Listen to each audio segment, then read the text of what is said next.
Meus amados, vamos abrir nossas Bíblias no Evangelho de Mateus, no capítulo 5, e vamos dar prosseguimento aos nossos estudos no Sermão do Monte.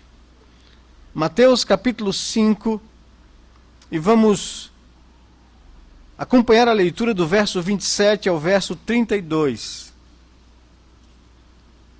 Onde Jesus expõe e explica sobre o sétimo mandamento e as implicações desse mandamento na vida da igreja, na vida da família, falando sobre a santidade do casamento, falando sobre o adultério e o divórcio.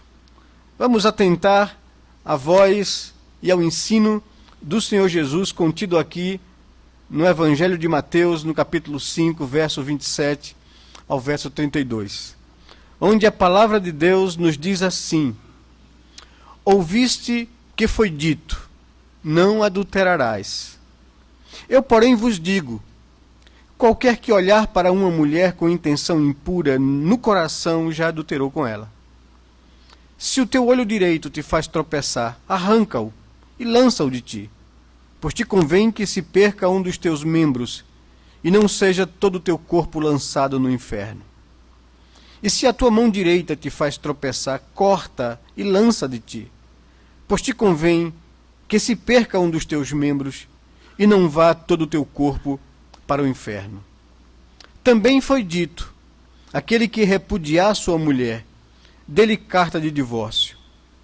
Eu, porém, vos digo, qualquer que repudiar sua mulher, exceto em caso de relações sexuais ilícitas, a expõe a tornar-se adúltera. E aquele que casar com a repudiada, comete adultério. Que Deus nos ajude a compreendermos o ensino da sua palavra no que diz respeito à questão do adultério, a questão do divórcio, a questão da compreensão do sétimo mandamento. Nós já expomos do verso 27 ao verso 30 com vocês aqui acerca do sétimo mandamento, de como devemos lidar com a nossa sexualidade, de como devemos lidar com essa área da moralidade. O mandamento cobre toda essa área, todas as questões que dizem respeito à pureza de mente, à pureza de atitudes, à pureza de coração, de como nós lidamos com essa coisa que Deus nos deu quando nos criou, a sexualidade. Como é que eu lido com isso? Como é que eu administro essas coisas na minha vida? Pois a sexualidade é algo bom e foi criado por Deus, para o bem da raça humana.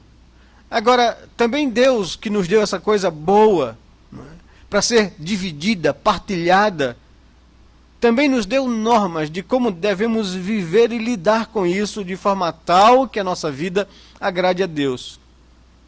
E aí então o Senhor explica sobre o perigo de nós usarmos mal a nossa sexualidade, caindo em erros e desobedecendo as normas que Deus estabeleceu para a nossa própria felicidade.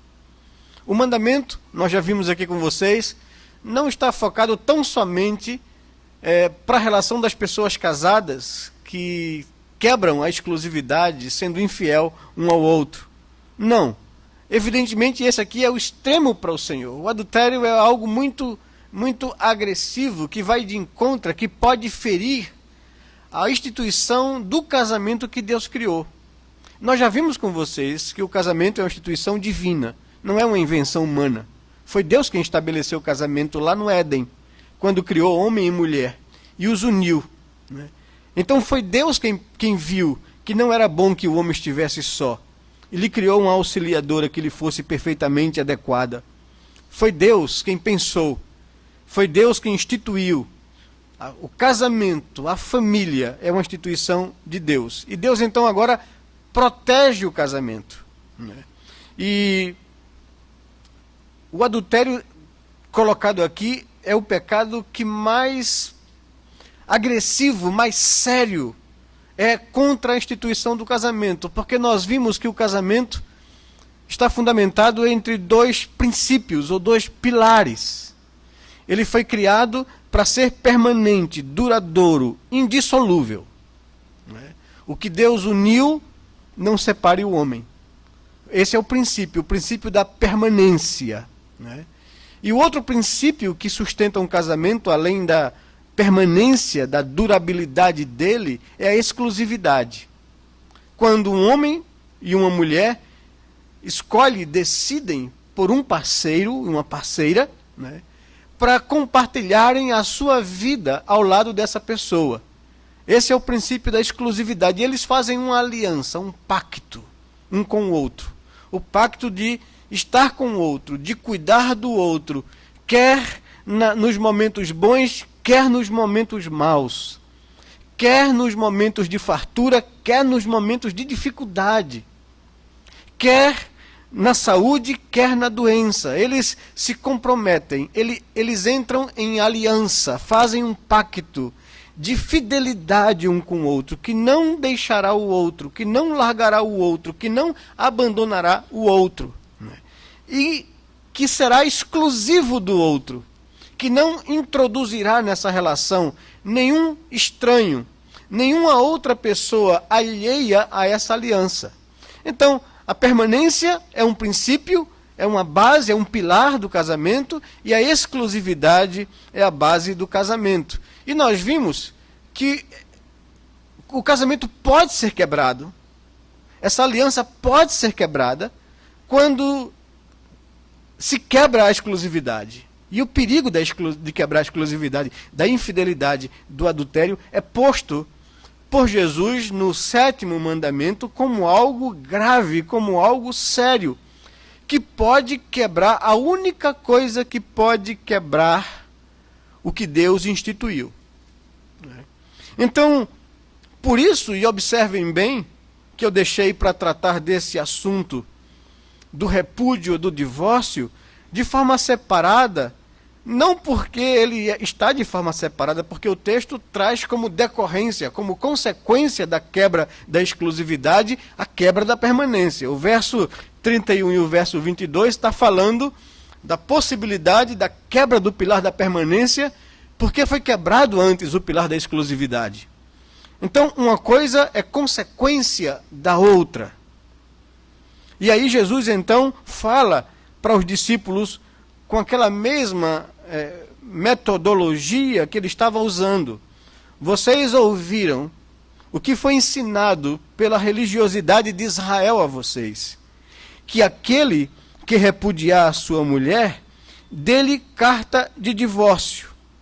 Eu, porém, vos digo, e aí Jesus está se reportando ao sentido de Deuteronômio capítulo 24, quando Moisés permitiu o repúdio. Ele diz no versículo 32, eu, porém, vos digo que o que Moisés quis dizer, ou enfatizar, e nós vamos ver isso com cuidado, é que qualquer um que repudiar a sua mulher, exceto em caso de relações sexuais ilícitas, da quebra da exclusividade, a expõe a tornar-se adúltera. E aquele que casar com a repudiada, comete adultério. E aí a gente vai ver a gravidade, disso, do que Jesus ensina aqui aos seus discípulos. Evidentemente, o texto aqui em Mateus capítulo 5, verso 31 e 32, ele é muito resumido e a gente vai precisar se reportar a outro texto, no mesmo evangelho, também ensinado por Jesus, com mais detalhes, ou com mais clareza, ou com mais pormenores. Eu convido vocês, então, a irem comigo para Mateus capítulo 19. Onde Jesus responde a alguns questionamentos acerca desse princípio ou dessa permissão do divórcio. Diz o versículo 3 de Mateus 19, que vieram a eles alguns fariseus e o experimentavam, testavam Jesus, perguntando, é lícito ao marido repudiar sua mulher por qualquer motivo? Essa era uma discussão que havia na época, O repúdio, quais são as causas, os motivos que podem levar a uma separação, um divórcio.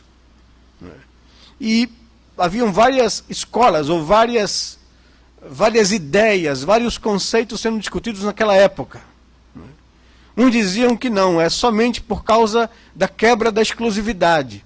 Outros diziam não, pode ser por qualquer motivo, né? De desentendimento, de incompatibilidade, qualquer motivo, segundo a própria lei romana na época, né? Que afirmava que o casamento começava a existir por causa da intenção de um homem ou de uma mulher quererem o mesmo desejo de viverem juntos.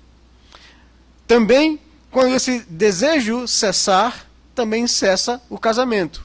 Era essa a regra romana para a relação de família. E isso estava influenciando, evidentemente, o povo de Israel. E a discussão era essa. E perguntaram a Jesus qual era então a opinião dele acerca disso. Então respondeu ele, diz o verso 4: não tendes lido que o Criador, desde o princípio, os fez homem e mulher? E que disse: por esta causa deixará o homem pai e mãe, e se unirá à sua mulher, tornando-se os dois uma só carne.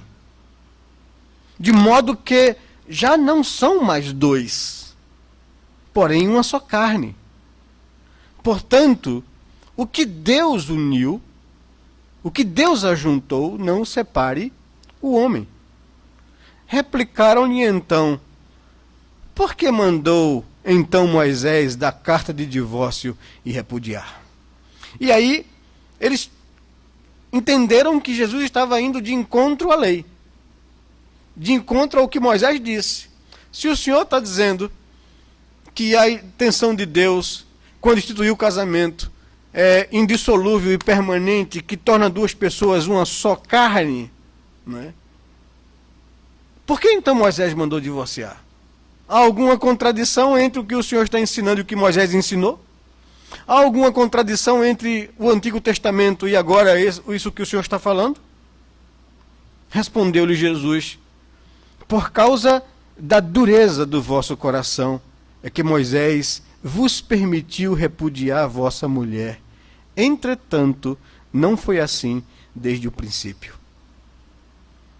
Eu, porém, vos digo: quem repudiar sua mulher, não sendo por causa de relações sexuais ilícitas, e casar com outra, comete adultério. E se o que casar com a repudiada, comete adultério. Disseram-lhe os discípulos: se é essa a condição do homem relativamente à sua mulher, não convém casar. Jesus, porém, lhe respondeu: nem todos são aptos para receber este conceito, mas apenas aqueles a quem é dado. Porque há eunucos, ou celibatários, ou pessoas que não se casam, que permanecem solteiros, de nascença. Há outros a quem os homens fizeram tais, e há outros que a si mesmos se fizeram eunucos por causa do reino dos céus. Quem é apto para o admitir, admita. E eis aqui então o ensino de Jesus com mais detalhes para que a gente possa buscar compreender. Eu sei que é um assunto muito complexo, por isso eu preferi falar de forma mais particular, mais detalhada, com mais tempo sobre o assunto. Por isso que eu dividi da questão do casamento, do adultério, para que a gente pudesse olhar com mais cuidado. Eu sei que é um assunto delicado e que tem causado sofrimento a pessoas que tiveram que passar por um divórcio. Mas eu gostaria que nós buscássemos de Deus o princípio para compreendermos a vontade de Deus revelada para a família, para o ser humano e para o bem da sociedade. Eu gostaria que nós pudéssemos compreender algumas coisas, buscar algumas respostas. É importante, antes de tudo, e aí eu gostaria de que nós pudéssemos compreender que eu vou caminhar hoje por um caminho talvez não como das outras vezes na pregação. Eu vou até mesmo, eu não diria que eu vou pregar hoje, mas que eu vou dar um estudo com maior cuidado sobre o assunto, a forma que eu vou colocar para vocês. Eu queria que nós respondêssemos algumas perguntas que precisam ser esclarecidas para a gente antes de entrarmos na questão. Primeiro, precisamos entender de fato e verdade o que é o repúdio. O que é isso no Antigo Testamento, que causou tantos problemas que Moisés teve que intervir com uma lei de exceção? O que é o repúdio? Também, o que de fato Moisés legislou sobre a prática do repúdio em sua época? O que Moisés falou que os fariseus estão dizendo que ele mandou? E Jesus responde dizendo que ele não mandou, ele permitiu. O que era de fato a tal dureza de coração que fez com que Moisés estabelecesse a lavratura ou a expedição de um documento de divórcio? O que é de fato isso? Porque muitas vezes eu tenho ouvido, e eu acho que você também está familiarizado com isso, que o divórcio se dá em decorrência de um adultério, onde a pessoa não consegue perdoar a outra e chama isso de dureza de coração, se atribuindo ao que Jesus falou, que o divórcio acontece por causa da dureza de coração. O que de fato é dureza de coração quando Jesus está se referindo ao contexto da época de Moisés? O que era, uma outra pergunta, e o que caracteriza uma relação sexual ilícita para justificar o repúdio ou anulação de um casamento? São perguntas básicas que precisam ser bem compreendidas para que a gente interprete corretamente o texto e não tome nenhuma compreensão precipitada. O que era e qual o peso de uma carta de divórcio para a época? Então, essas perguntas precisam ser vistas antes de qualquer coisa. O repúdio acontecia no Antigo Testamento em decorrência da verificação de uma quebra do pacto feito no noivado, vamos usar essa expressão, porque na época não era, mas era o desposamento. O que acontecia na época do Antigo Testamento e na época de Jesus acerca do casamento? Primeiro, não havia isso que na nossa cultura a gente conhece como um relacionamento de namoro. As pessoas naquele período, e ainda hoje, na cultura oriental, não se tocam. Não há essa liberdade que há no Ocidente, na nossa cultura ocidental. Um casamento era feito quando um rapaz ou uma jovem se interessavam por entre olhares e então buscavam dos pais, o jovem, que os seus pais fossem aos pais da noiva para poder fazer um convite de casamento, manifestar o interesse e acertarem, esse casamento, ou não. E aí então entrava todo um processo onde havia um dote a ser pago, um resgate pela noiva, que era prova de que o quanto o noivo estava disposto ou amava de fato aquela moça para tê-la por esposa. Então ele provava o seu amor, pagando ao pai da noiva um dote, que às vezes era alto, que às vezes era caro, e que ele tinha então que trabalhar para pagar esse dote, que ele teria então que montar a sua casa, e geralmente, na cultura da época, isso girava em torno de 1 ano. Segundo o Talmud orienta e nos explica como acontecia isso. Então, quando havia o selo desse casamento, os pais então chamavam os filhos, agora ali presentes, para selarem esse compromisso, tomando juntos uma taça de vinho. Eles então, ao tomar aquela taça de vinho, selavam. As famílias selavam um relacionamento de casamento que não era consumado de imediato, mas a noiva já estava prometida, já estava comprometida com o seu noivo. Era esse o contexto da época, e então o noivo voltava para a sua cidade, para a sua casa, começava então a trabalhar para pagar o dote, se já não fosse pago naquele momento, ou então para montar a sua casa, e só então ele viria buscar a sua noiva, para ter as bodas, a festa de casamento. E aí vinham famílias, vinham amigos convidados, e juntos celebravam as bodas ou o casamento durante dias. Assim acontecia. Mas nós temos familiaridade com alguns problemas que poderiam acontecer nesse período. E então, no Antigo Testamento, em Deuteronômio 22, você pode ir para lá comigo, para a gente então observar riscos que poderiam acontecer durante esse período de espera e a consumação do casamento. No capítulo 22 de Deuteronômio, no verso 13, falam sobre leis da castidade e do casamento. E você vai entender um pouco do contexto que justificava o tal do repúdio, para entender o que é o repúdio.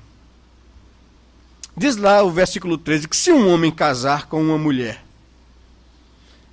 e depois de coabitar com ela, ou seja, ter a intimidade das núpcias, depois de coabitar com ela, a aborrecer e lhe atribuir atos vergonhosos, e contra ela divulgar má fama ou fazer uma acusação, dizendo: casei com esta mulher e me cheguei a ela, porém não a achei virgem.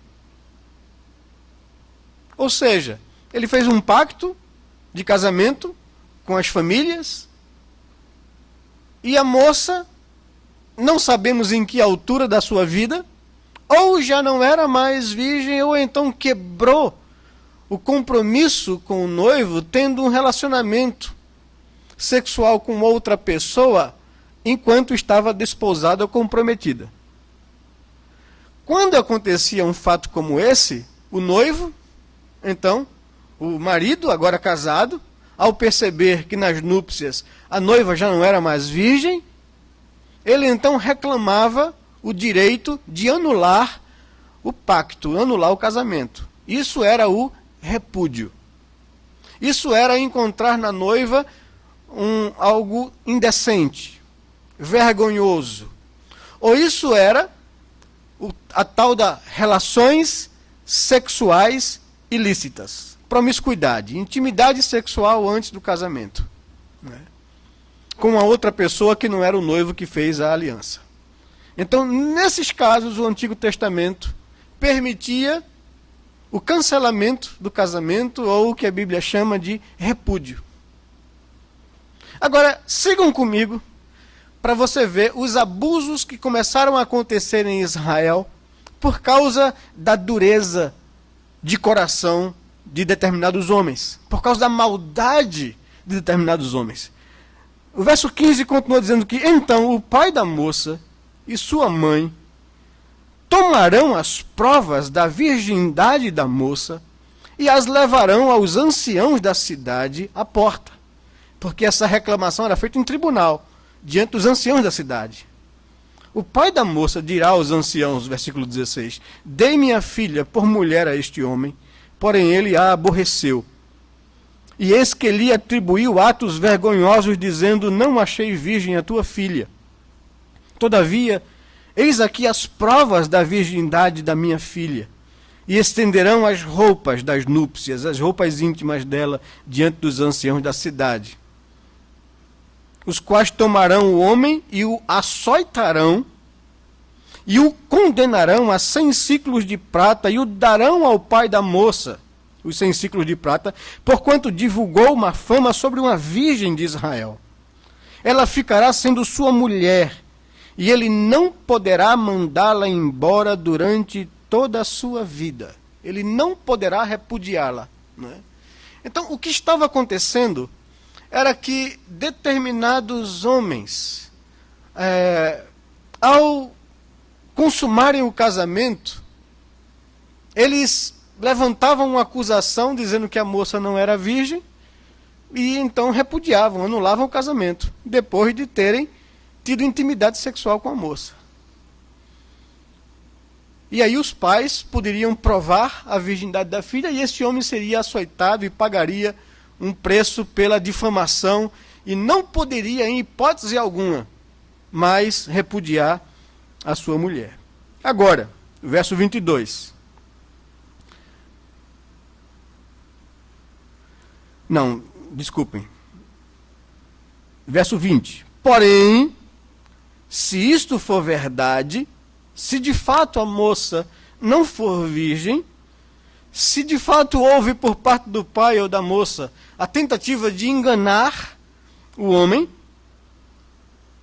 que se não achou na moça virgindade, se for verdade isso, então a levarão à porta da casa de seu pai, e os homens de sua cidade a apedrejarão até a morte, até que morra, pois fez loucura em Israel, prostituindo-se na casa de seu pai, assim eliminarás o mal do meio de ti. Olha, parece muito duro, muito arcaico, mas eu queria que vocês entendessem que Deus está tentando salvaguardar a santidade do casamento.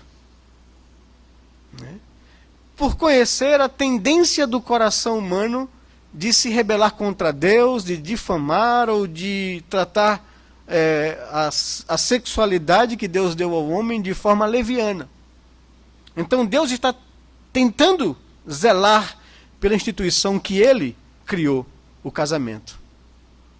E que não pode ser desfeito por qualquer motivo. Tem que ter um motivo grave, sério, para justificar a anulação de um casamento. Isto é o repúdio no Antigo Testamento. O capítulo 24 de Deuteronômio vai falar então daquilo que os fariseus estavam testando Jesus e se apropriando.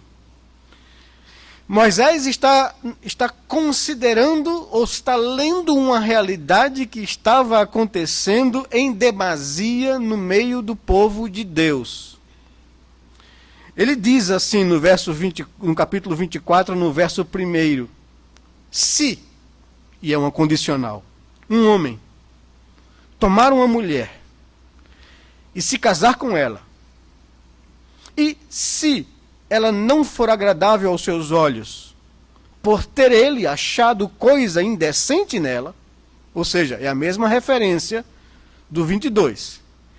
E se ele estiver com a disposição de anular ou de repudiar o seu relacionamento, lhe lavre um termo de divórcio e lhe dê na mão dela e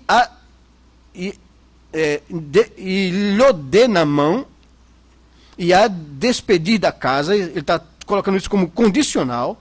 Se isso de fato estiver acontecendo, se de fato ele tiver essa disposição no seu coração, e aí ele começa a falar para não tratar com leviandade o casamento. E se por um acaso ela, ao sair da sua casa, ou ao acabar o casamento, for mais tarde, noutro tempo, e se casar com outro homem, e se este a aborrecer, e lhe lavrar termo de divórcio, e lhe der na mão, e a despedir de sua casa, ou se este último homem que a tomou para si por mulher vier a morrer, ela ficar viúva, então seu primeiro marido, que a despediu, não poderá tornar a desposá-la, para que seja sua mulher, depois que foi contaminada, pois é abominação perante o Senhor.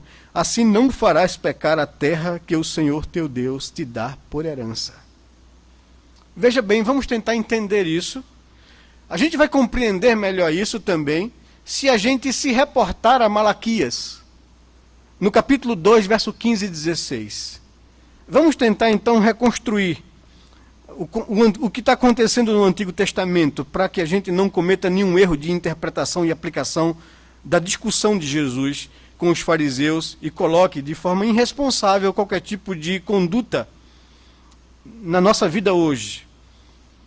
Malaquias capítulo 2, versículo 15 e versículo 16 nos diz que não fez o Senhor um, mesmo que havendo nele um pouco de espírito. E por que somente um? Entre homem e mulher, está falando disso, de relacionamento familiar, conjugal. Ele buscava a descendência que prometera. Portanto, cuidai de vós mesmos, e ninguém seja infiel para com a mulher da sua mocidade. Porque o Senhor Deus de Israel diz que odeia o repúdio. E também aquele que cobre de violência as suas vestes. Na vida familiar, na relação familiar, e íntima e conjugal. Diz o Senhor dos Exércitos: portanto, cuidai de vós mesmos e não sejais infiel. O texto está dizendo que a infidelidade, ou a quebra da exclusividade, quebra a permanência, quebra o casamento e leva ao divórcio. E Deus odeia o divórcio. Então, o que Moisés estava colocando lá em Deuteronômio, capítulo 24, é que, quando ele diz que se um homem, por um motivo de achar alguma coisa indecente na sua mulher, lhe lavrar um termo de divórcio, porque aí foi onde Moisés interviu, porque os homens estavam repudiando, ou largando, ou abandonando, ou desprezando as suas esposas, as suas mulheres, por qualquer motivo. E veja bem que coisa complicada acontecia, segundo Deuteronômio 22, que um homem que repudiava, que abandonava, que desprezava a sua mulher, depois de ter consumado o ato, ela ficava com a suspeita ou com a má fama de talvez essa mulher não era virgem. Talvez essa mulher cometeu algum tipo de prostituição. Talvez o marido dela não reivindicou isso num tribunal e ela não foi sentenciada. Essa mulher ficava sendo vista por má fama. E essa mulher, por causa disso, não retornava para a casa dos pais. E nem tinha agora um marido que lhe sustentasse, porque a mulher no Antigo Testamento, e na época de Jesus também, não tinha a autonomia que a mulher tem hoje. Ela não trabalhava. Ela não tinha isso. Então, ela dependia ou do pai, quando solteira em casa, ou do marido, quando casada. O marido era o mantenedor da família. E se uma mulher fosse abandonada, essa mulher ficava à deriva. Ficando à deriva, com má fama, essa mulher nunca, em hipótese alguma, haveria possibilidade de alguém desposá-la ou tomá-la por esposa. E essa mulher era empurrada para a prostituição. Era esse o problema que estava acontecendo em Israel quando Moisés interviu. Quando Moisés disse: se um homem está determinado a repudiar a sua mulher por ter achado nela alguma coisa indecente, ele tem que lavrar um documento e entregar na mão dela. E esse documento, chamado de carta de divórcio, não era o que hoje nós entendemos ou o que acontece. Era uma certidão de idoneidade. Ele estava dando à mulher, Moisés estava preocupado com a mulher.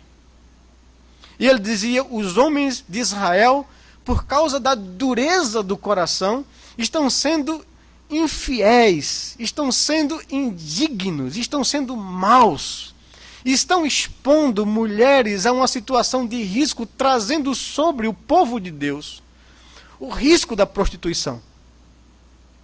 E aí Moisés, tentando proteger a mulher, permite ao homem, se de fato e verdade tiver a disposição de repudiá-la, dar-lhe na mão um documento, uma segurança, uma certidão de idoneidade, para que ela possa casar novamente, para que ela possa dizer: eu sou uma mulher digna, para que ela possa dizer: não caia sobre mim nenhuma sombra de dúvida quanto à minha moral. E nessas condições, uma mulher poderia casar novamente. E aí o versículo 2 do capítulo 24 está dizendo isso. Se ela sair dali daquele casamento com a certidão na mão de garantia, né, e casar novamente, né, está permitindo de fato um novo casamento após a lavratura de uma carta de divórcio. E se o seu marido morrer, esse segundo marido, esse segundo relacionamento, e se por um acaso ele também se divorciar dela, dando outra carta dessa, ela não poderá voltar, nem o primeiro marido poderá tomá-la por esposa. E aqui você vai entender o ensino de Jesus, claro, com relação à interpretação de Moisés. Aí a gente volta, aí a gente pode voltar para o capítulo 19, para entender o que Jesus está de fato ensinando. No verso 32 do capítulo 5, ele diz: Eu, porém, vos digo que qualquer que repudiar a sua mulher, o que Moisés estava querendo era isso. Qualquer que repudiar a sua mulher, exceto em casos de relações sexuais ilícitas, a expõe a tornar-se adúltera, e aquele que casar com a repudiada comete adultério. No versículo 19, ao ouvir isso, os interlocutores de Jesus ali que estavam tentando prová-lo ou colocar em contradição com o Antigo Testamento, né, diz porque quando perguntaram a Jesus se é lícito ao homem repudiar sua mulher por qualquer motivo, Jesus responde: vocês não tendes lido que desde o princípio o Criador os fez homem e mulher? E que ao fazer homem e mulher, ele os uniu, e diz que por esta razão deixará o homem pai e mãe, se unirá à sua mulher, tornando-se os dois uma só carne, de modo que já não são mais dois, porém uma só carne. E aí então a conclusão de Jesus é essa: portanto, o que Deus uniu, o que Deus ajuntou, o que Deus instituiu, o homem não tem autorização para desfazer. O que Deus fez, o homem não pode, não deve, não tem autorização para desfazer. Esse é o princípio de Jesus. Esse é o princípio de Deus. Malaquias capítulo 2, verso 16. Deus odeia o divórcio. Deus odeia o repúdio. Isso não está nos planos de Deus. Não esteve nos planos de Deus. Aí então vêm eles e dizem: mas espera aí. Por que então Moisés mandou então, né, dar carta de divórcio e repudiar? Vejam que coisa interessante. O que eles colocam? Porque mandou então Moisés dar carta de divórcio e repudiar. Foi isso que Moisés fez? Moisés mandou os homens darem carta de divórcio e repudiar a sua esposa? Evidentemente que não. Eles estavam interpretando de forma incorreta, equivocada e tendenciosa para justificar o fato de querer divorciar-se. E Jesus disse: Moisés vos permitiu repudiar as vossas esposas, entretanto não foi assim. E por que Moisés permitiu repudiar? Por causa da dureza do vosso coração. Então, o que é a dureza do vosso coração aqui? É a atitude má dos homens em Israel, de estarem desprezando, abandonando, largando as suas mulheres por qualquer motivo, e expondo essas mulheres à vulnerabilidade social, à vulnerabilidade moral. Então, Moisés, por causa da atitude do vosso coração rebelde, do vosso coração de se aproveitar de um princípio que queria defender o casamento, que era o fato de evitar prostituição, de evitar o mau uso da sexualidade. Se uma pessoa que fez um pacto de casamento com você não era virgem, não foi honesta, não foi transparente na relação, você tem o direito de desfazer o casamento, de repudiar, mas só nessa situação. Caso não existe isso. Mas por que vocês estavam fazendo isso? Se utilizando o mal de um princípio, para largar as mulheres por qualquer motivo, Moisés interviu, dizendo a vocês, homens, por causa da dureza do coração de vocês em Israel, que vocês deveriam lavrar um certificado de idoneidade e entregar na mão da mulher.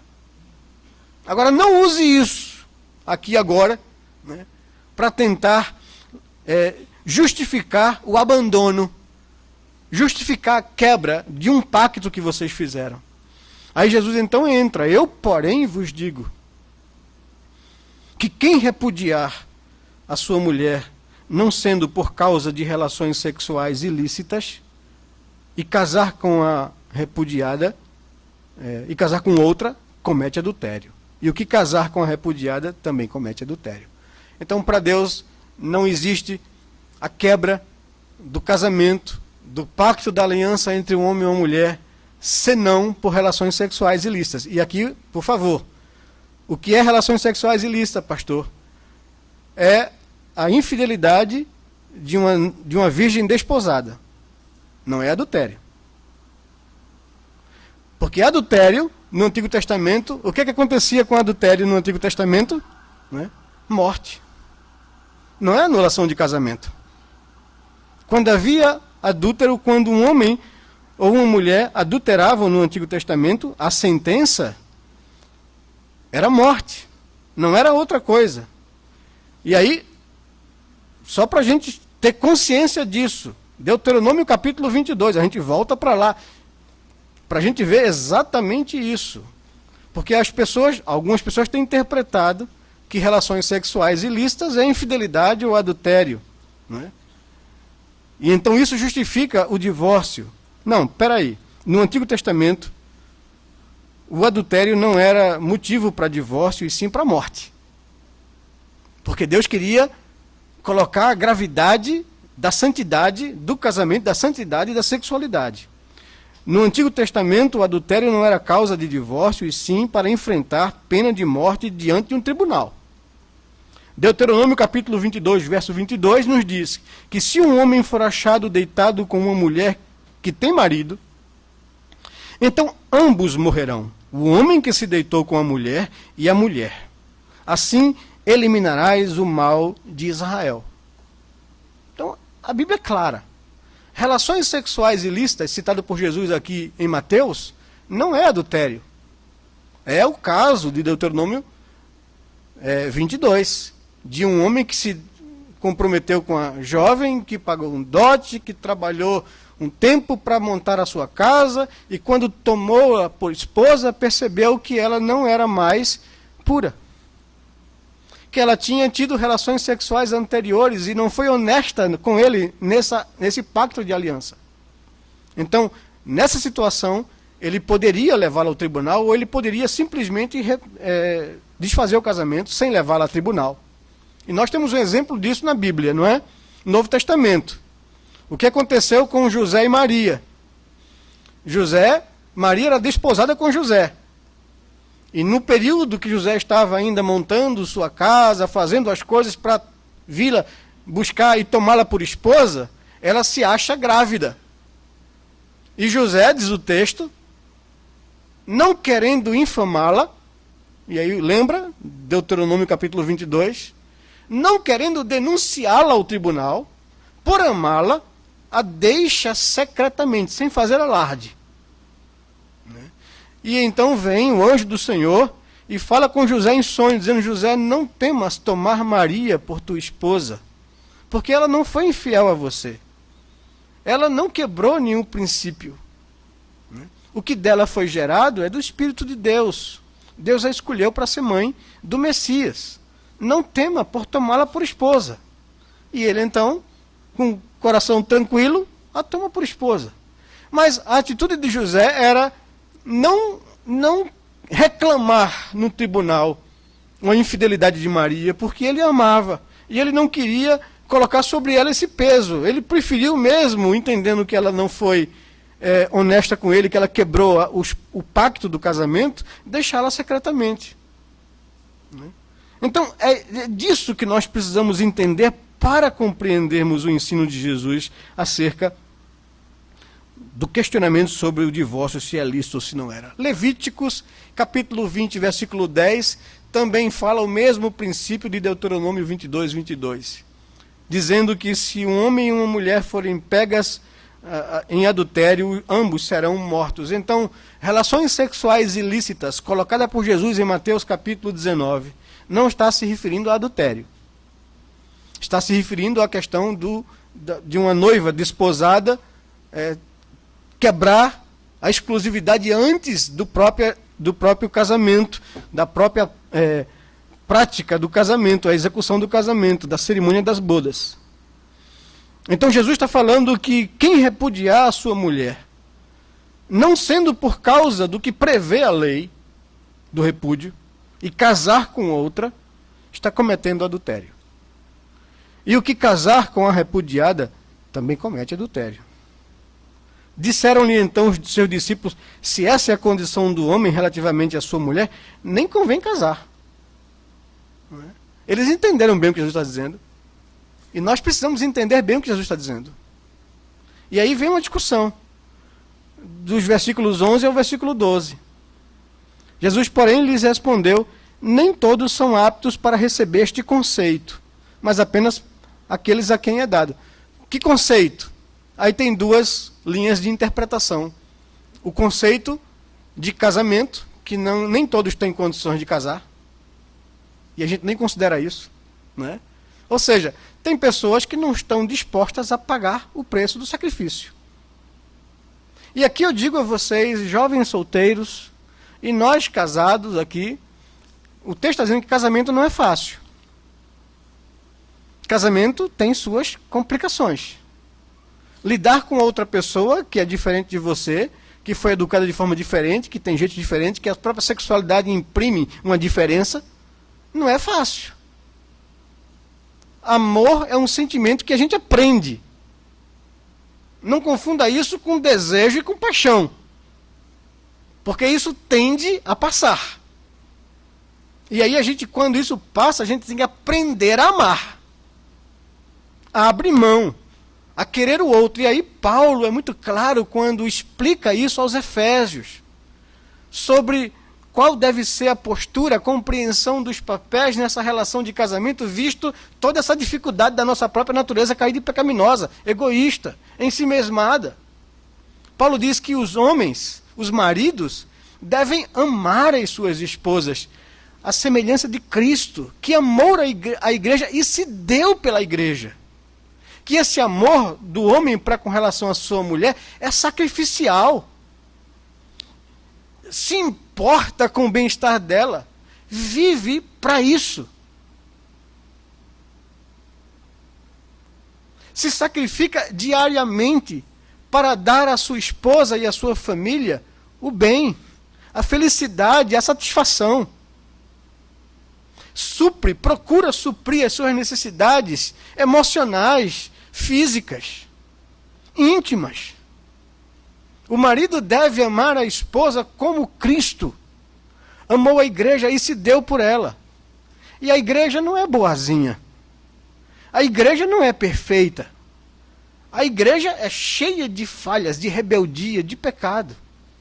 E Jesus não desiste da igreja, não se divorcia da igreja. Ele a busca, ele a ama, ele a perdoa. É esse o padrão dos maridos para com relação à sua esposa, o padrão de Cristo com a igreja. É fácil isso? Não é fácil. É impossível, humanamente falando. Os maridos precisam depender da graça de Deus para isso. Eles não conseguem amar a sua esposa como Cristo amou a igreja, de forma nenhuma, em hipótese alguma. Por quê? Porque somos seres humanos caídos, egoístas. E não estamos prontos, por natureza, a sacrificar, a se dar pelo outro. E aí vem a Bíblia e diz a Timóteo o que o marido precisa aprender isso. Filho, meu filho, fortifica-te na graça que está em Cristo Jesus, para poder fazer o que Deus quer que você faça. E a esposa? Diz a esposa, seja submissa para com o seu marido, como a igreja é ao Senhor. Porque o marido é o cabeça da esposa, é o líder da casa, é o sacerdote do lar. Vai responder a Deus pela família, pela vida da família, pelo relacionamento. Quando aconteceu a queda no Éden, né? Quem foi ludibriada pela serpente foi Eva. Mas Deus foi pedir contas a quem? Adão. Porque Adão era o responsável. Porque Adão não amou a sua esposa naquele momento. Porque ele a deixou vulnerável. Porque ele se omitiu. É dele a responsabilidade. Isso é o que é ser cabeça, o responsável, ou sacerdote ou líder. Deus vai cobrar sempre de você, marido. Como é que está o teu casamento?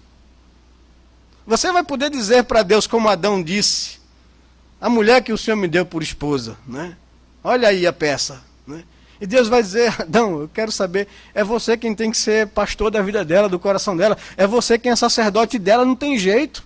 Não não lance sobre ela a responsabilidade. É de você que eu quero cobrar, porque você foi posto líder, cabeça, sacerdote.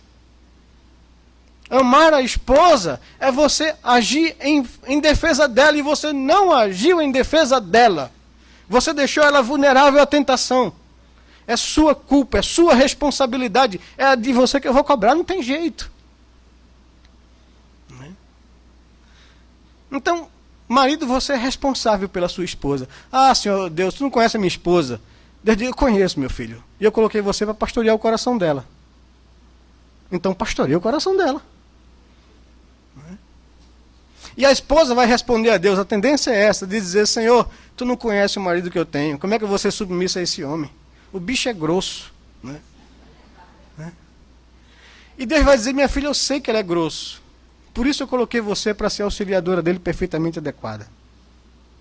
Você vai ajudar o seu marido a ser um homem doce, a ser um homem delicado, a se tornar um gentleman. É você quem vai fazer isso. Eu vi que não era bom que ele estivesse só. Eu vi que ele não tinha condições de fazer o negócio sozinho. Por isso eu lhe criei, minha filha. Você não entende isso não, né? Esse homem vai se tornar o que Deus quer que ele seja através do seu auxílio. Por isso que uma mulher sábia edifica a sua casa. Mas uma mulher nécia, com as próprias mãos, a destrói. Eu digo sempre para as esposas: olhe, Satanás não precisa de assistente para acabar com a vida de um homem. Um homem sabe das suas responsabilidades, ele sabe quando está falhando, ele sabe quando não está sendo o líder que Deus quer que ele seja. Você não precisa ser sua acusadora nisso. Satanás já lhe acusa todos os dias. Então, não seja assistente do diabo nisso. Seja inteligente, sábia, ajude o seu marido, dobre os joelhos por ele, peça a Deus que lhe ajude a ajudar esse homem incapaz a se tornar um homem capaz. Entenda que um casamento tem conflitos, tem dificuldades, e que Deus não idealiza, não enxerga divórcio como saída para as crises de um casamento. Malaquias é claro: Deus odeia o divórcio. Isso não é saída para nenhum relacionamento. Está ruim? Deus colocou pastores para ajudar vocês, conselheiros para ajudar o relacionamento. Busque conselho, busque ajuda, busque intervenção para ajudar nas crises, se você precisa, mas não opte pelo divórcio. Nunca vai ser a vontade de Deus um divórcio. Ele sempre é uma exceção. Ele sempre é a última possibilidade, se não tem jeito. Né? E a gente, então, noutra oportunidade, eu vou trabalhar com você do texto de 1 Coríntios capítulo 7, que fala dessas possibilidades. Mas a preocupação de Jesus aqui não é com o divórcio, é com o casamento. Né? Os homens vêm com interesse em ter um motivo para se divorciar.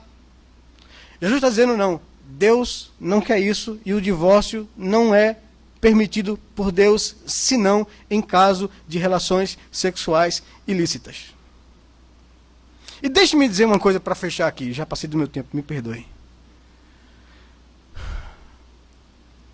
As pessoas colocaram na cabeça um conceito equivocado de que o adultério justifica o divórcio. Claro, a Bíblia está dizendo com muita clareza isso, que o adultério é grave. Ele põe em risco um casamento. Mas o fato de ter acontecido um deslize por um dos cônjuges, a consequência disso não é divórcio. Adultério seguido de abandono, divórcio. Se um marido ou uma mulher se envolveu com outra pessoa e não se arrepende disso, e quer viver esse relacionamento pecaminoso, então a parte que foi vítima está livre para divorciar-se. Ponto. Mas pessoas dizem: não, o meu esposo ou a minha esposa foi infiel e eu quero me divorciar. Calma. Porque senão o evangelho não é evangelho. E se houver arrependimento? Não há conserto? E se houver tentativa de restauração, não há possibilidade? Aí você vai dizer, não, pastor, mas a dureza do coração... Que dureza do coração em perdoar? A Bíblia nos diz que se eu não conseguir perdoar o outro, o pecado que ele faz contra mim, então eu não posso reivindicar de Deus que perdoe os pecados que eu cometo contra Deus. E aí vem uma coisa séria para a gente pensar, e que tem sido popular nos nossos dias do meio evangélico. Não estou gostando mais do marido, o casamento está em crise, a mulher começa a negar sexo com o marido, expõe o marido, ou o marido ou a esposa, vice-versa, expõe a vulnerabilidade nessa área, a tentação nessa área, assim, só esperando na moita que ele ou ela caia. Pegue para você ver. Você não tem o direito de me divorciar? Tenho visto isso. Pessoas na expectativa de que o outro peque, para que justifique a quebra do casamento. Deus conhece o seu coração, meu querido. Isso não é automático. A quebra da exclusividade necessariamente não obriga a quebra da permanência. Existe o evangelho, existe arrependimento, existe perdão, existe reconciliação, existe restauração. São essas as opções, porque Deus, mesmo que haja a infidelidade, continua o mesmo Deus. Ele odeia o divórcio.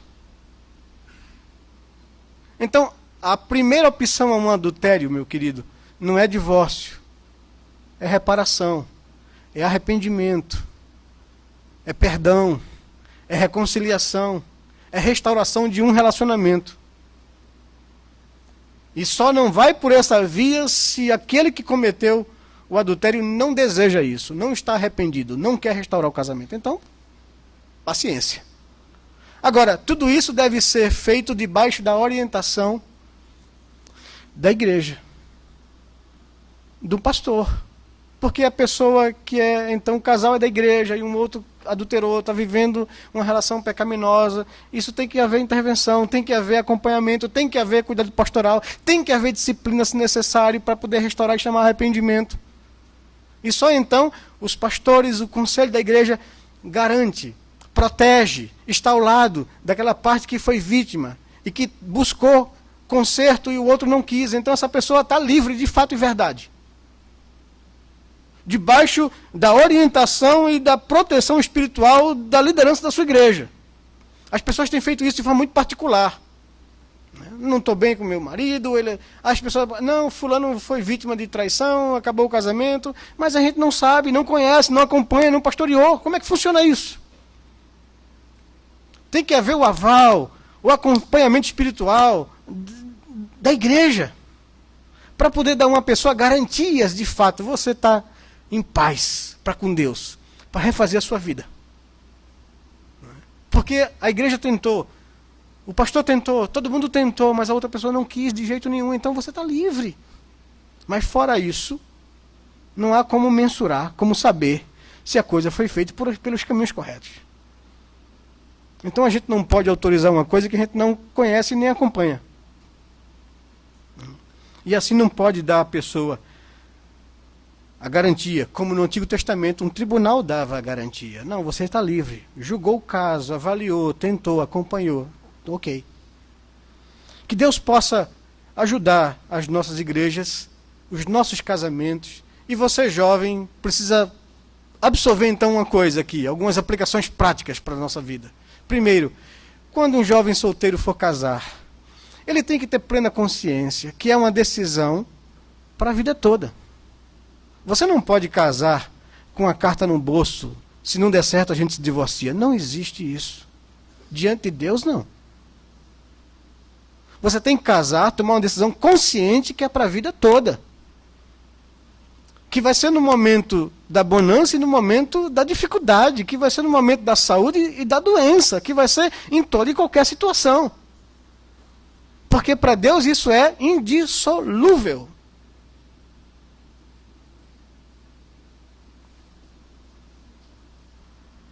Eu preciso entender isso e ter consciência disso. Aos casados, Meu querido, crises no casamento, dificuldades no relacionamento a dois, numa família, vão acontecer. Nós não somos perfeitos, somos pecadores caídos. E a nossa pecaminosidade vai atrapalhar o nosso relacionamento vez ou outra.